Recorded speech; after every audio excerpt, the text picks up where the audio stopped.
은혜의 새 아침이 밝았습니다. 3월 17일 목요일 새벽 기도회를 다 함께 사도신경으로 신앙 고백하시겠습니다. 나는 전능하신 아버지 하나님 천지의 창조주를 믿습니다. 나는 그의 유일하신 아들 우리 주 예수 그리스도를 믿습니다. 그는 성령으로 잉태되어 동정녀 마리아에게서 나시고 본디오 빌라도에게 고난을 받아 십자가에 못 박혀 죽으시고 장사된 지 사흘 만에 죽은 자 가운데에서 다시 살아나셨으며 하늘에 오르시어 전능하신 아버지 하나님 우편에 앉아 계시다가 거기로부터 살아있는 자와 죽은 자를 심판하러 오십니다. 나는 성령을 믿으며 거룩한 공교회와 성도의 교제와 죄를 용서받는 것과 몸의 부활과 영생을 믿습니다. 아멘. 찬송가 397장입니다. 찬송가 397장 1절 3절 부르시겠습니다. 주 사랑 안에 살면 두려움 없으면 그 사랑 변함없어 마음 편하다. 저 폭풍 몰아쳐서 내 마음 떨려도 주 나의 곁에 계셔 겁낼 것 없어라. 저 넓고 푸른 들판 내 앞에 열리고 그 검은 구름 거쳐 새 하늘 보인다. 끝없는 나의 소망 저 환한 생명길 참 보배 되신 주님 늘 함께 하소서. 아멘. 오늘 우리에게 주신 하나님의 말씀은 이사야서 7장 17절로 25절의 말씀입니다. 이사야서 7장 17절로 25절의 말씀을 제가 봉독해 드리겠습니다.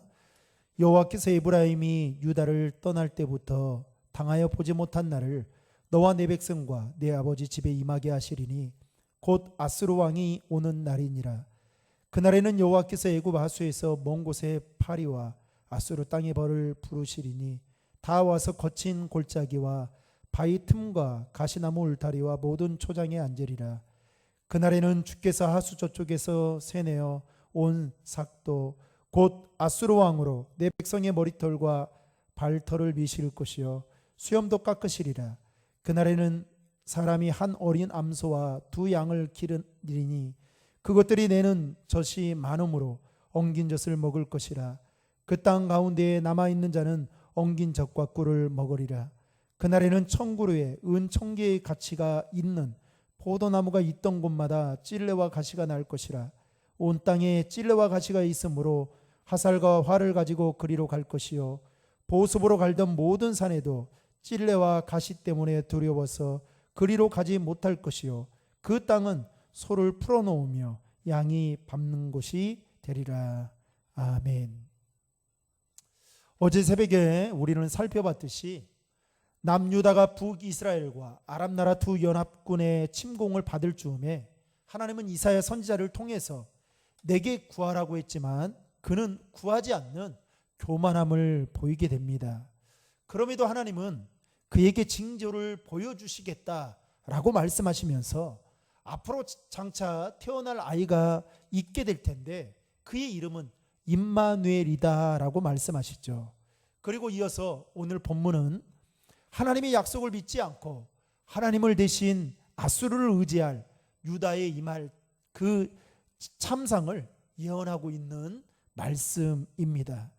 오늘 말씀에 보면 이사야 선지자는 장차 아수르의 침공으로 인해서 에브라임이 유다를 떠난 때부터 당하여 보지 못한 날이 다윗 왕과와 그리고 백성들에게 임하게 될 것이다 라고 17절에 말씀하고 있습니다. 여러분 17절의 말씀을 다 함께 읽겠습니다. 여호와께서 에브라임이 유다를 떠날 때부터 당하여 보지 못한 날을 너와 내 백성과 내 아버지 집에 임하게 하시리니 곧 아수르 왕이 오는 날이니라.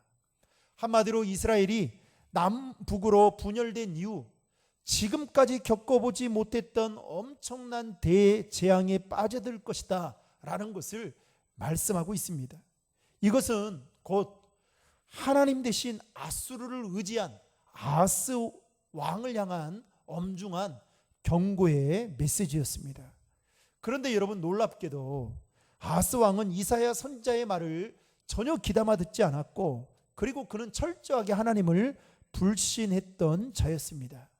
이처럼 하나님은 하나님이 아닌 다른 것을 의지하는 것이 얼마나 어리석은 일인지에 대해서 알게 함과 동시에 또한 그들이 의지하는 것들을 그들의 심판의 도구로 삼겠다라고 말씀하고 있습니다.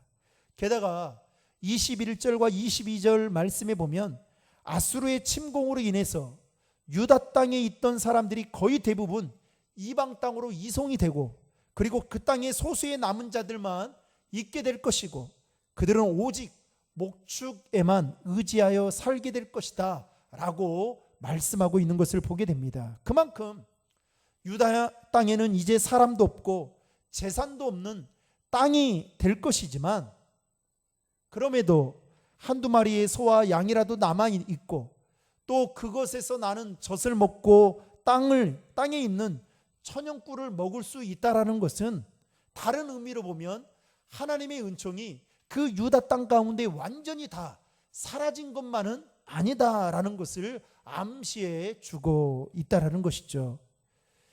따라서 하나님은 유다 백성들을 징계하시는 그 상황 속에서도 결코 그들을 향한 그 사랑의 마음만큼은 내려놓지 않았던 것을 볼 수 있습니다.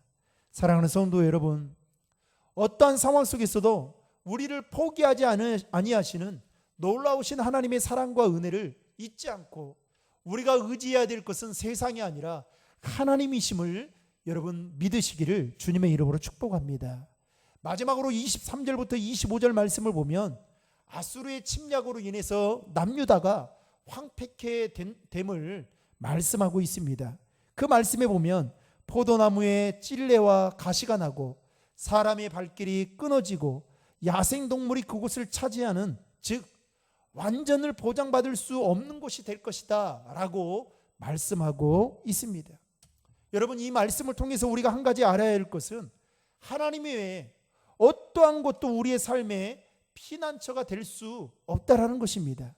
또 하나는 하나님 외에 다른 것을 의지하는 그 순간부터 여러분, 우리가 의지하는 그것들이 우리의 삶을 괴롭게 만들고 파멸의 길로 인도할 수 있다라는 것을 여러분 잊지 마시기를 바랍니다. 따라서 우리는 하나님을 믿는 백성으로서 세상보다 하나님을 더 의지하고 하나님을 더 신뢰하며 믿음의 삶을 살아가야 한다라는 것입니다. 우리 인생의 행복은 하나님의 손 안에 있다라는 것을 기억하시고 오늘 하루도 온전히 하나님만을 의지하고 신뢰하며 살아가는 우리 신도림 중앙의 모든 성도님들 되시기를 주님의 이름으로 축복합니다. 기도하시겠습니다. 하나님 아버지, 그동안 우리의 삶을 돌아보면 하나님이 아닌 세상의 것을 의지하며 살았습니다. 하나님 한 분만으로 만족하지 못한 채 세상의 것을 더 추구하며 그것들을 집착하며 살았습니다. 하나님, 우리를 불쌍히 여겨주시고 이 시간을 통해서 다시 하나님을 붙들고 하나님을 의지하고 하나님을 신뢰하는 저희들의 삶이 되도록 인도해 주시옵소서. 그리하여 하나님이 주시는 그 은혜와 복을 누리며 살아가는 저희들 되어지도록 인도하여 주시옵소서. 오늘 하루도 온전히 하나님만 의지하고 하나님만 바라보고 하나님만 신뢰하며 살아가는 저희들의 삶이 되도록 인도해 주시옵소서. 감사드리며 이 모든 말씀 우리 구주 예수 그리스도의 이름으로 간절히 기도하옵나이다. 아멘.